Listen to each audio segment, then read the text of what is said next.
and author of the book Freedom or Equality. So, good afternoon, Daniel. Let's start off with one of Trump's bigger promises that's in the bill. It introduces new deductions for tips, overtime, car loans, some Social Security income.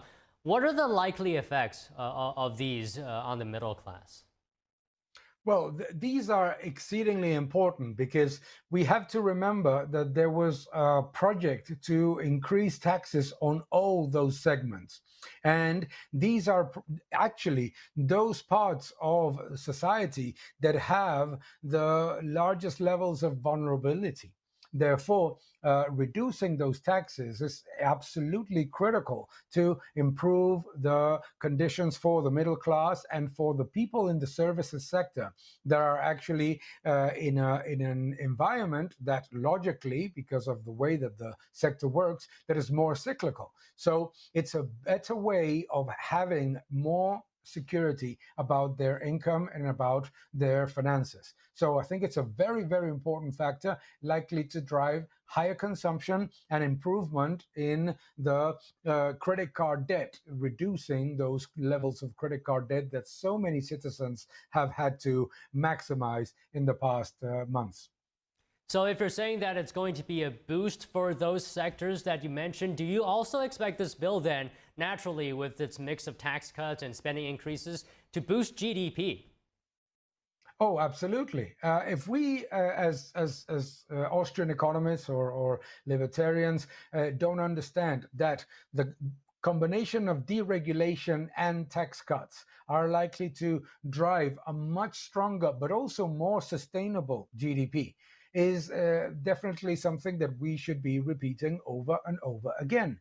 It is very important for everyone to understand that we have seen in Argentina, in Ireland, in Luxembourg, in Holland, in so many countries, that the combination of deregulation and tax cuts generate better revenues, more sustainable GDP growth, and more productive growth. And that is very important in order to accelerate job creation, improve investment, and drive tax revenues to a higher level. Let's remember that the tax cuts of 2016 actually increased revenues to record levels. So those are elements that are very important. But it's also very important to think of the negative impact if the big, beautiful bill is not passed, which would entail the largest tax hike on the middle class in history.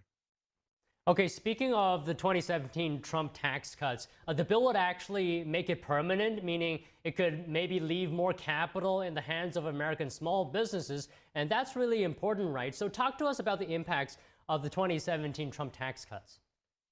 Okay, the impact was very evident. Number one, we saw record revenues, record tax receipts, and that is something that is very important considering some of the criticisms that we have read in the past 2 weeks.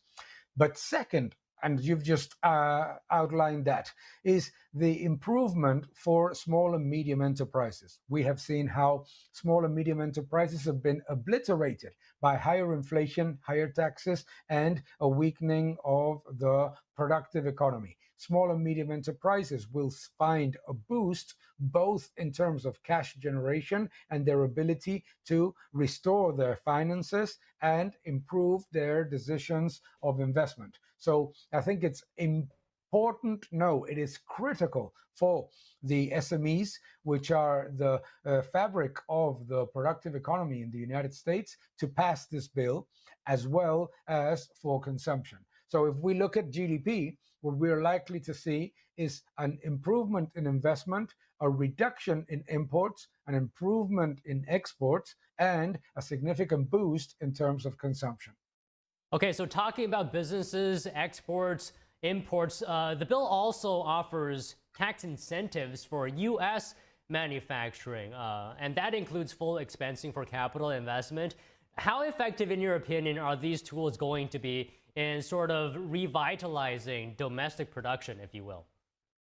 Well, let's start from the deregulation part. The deregulation part is likely to boost and strengthen the investment in the energy sector quite significantly. Let's remember that there was an enormous level of bureaucratic burden imposed on the energy sector in the past 4 years.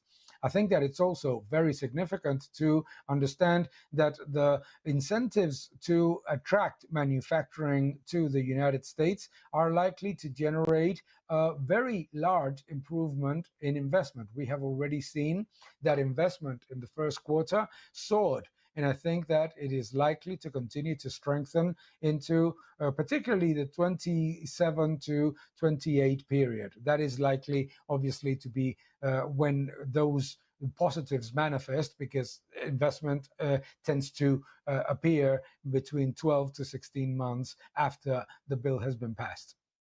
Okay, so all these things we've talked about looks to be a positive for the economy, but I'm sure you've also heard of the CBO projections. If I could get your comments on that, where it says the bill could increase the deficit by over $3 trillion. Any comments you have on that?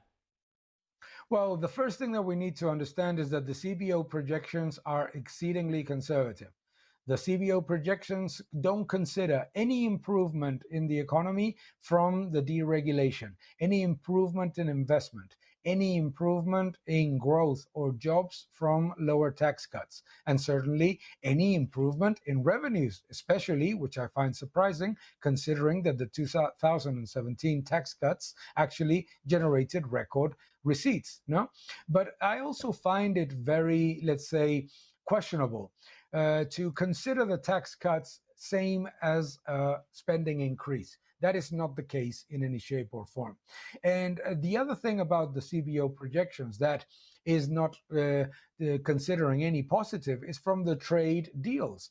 The CBO projections assume no improvement in exports and no improvement in imports. Therefore, if we assume a Laffer curve estimate and a logical conservative estimate of the improvements from the trade deals, the tax receipts coming both from higher revenues and also higher tariffs, and also the improvement in investment and growth, it is very likely that we see a substantial improvement from the trend in GDP growth, and therefore the deficit is likely to be reduced in 25, 26, and 27 relative to the base, and even more importantly, relative to what would have been the alternative, which was the disastrous economic program presented by Kamala Harris.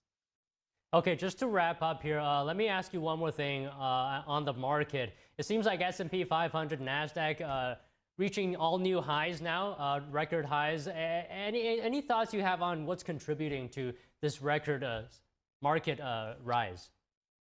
Yeah, number one, very good earnings. The earnings season has been very positive. And more importantly, it was not just the earnings published, but the guidance. Remember that in 2020, most of the S&P 500 companies did not give any guidance because of uncertainty. In this year, we have seen not just confirmation of year and next year's expectations of earnings growth, but actually some of them strengthening. That has been very, very positive.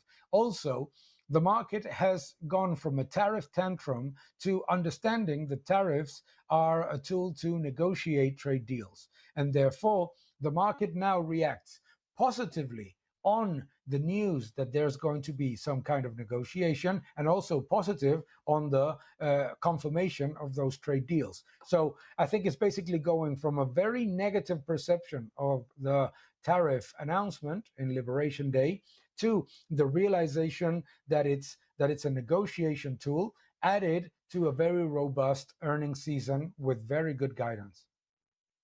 Okay, Daniel, again, thank you very much for your time today. Always a pleasure. Thank you, Don.